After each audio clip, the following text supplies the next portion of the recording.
St. Luke's Health System is the largest health system in Kansas City metropolitan area. My name is Sven Oland. I'm Director of Nutrition at St. Luke's Hospital in Kansas City. We started our search a couple years ago looking for a temperature monitoring solution. So this solution really stood out to us based off the battery life, ease of use, and the cost. Some of the benefits of using this temperature monitoring solution are monitoring the temperatures in real time. We can identify problems before they happen and take action.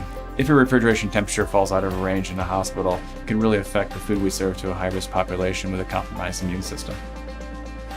Before using the temperature monitoring system, the old way, we wouldn't be able to react as quick.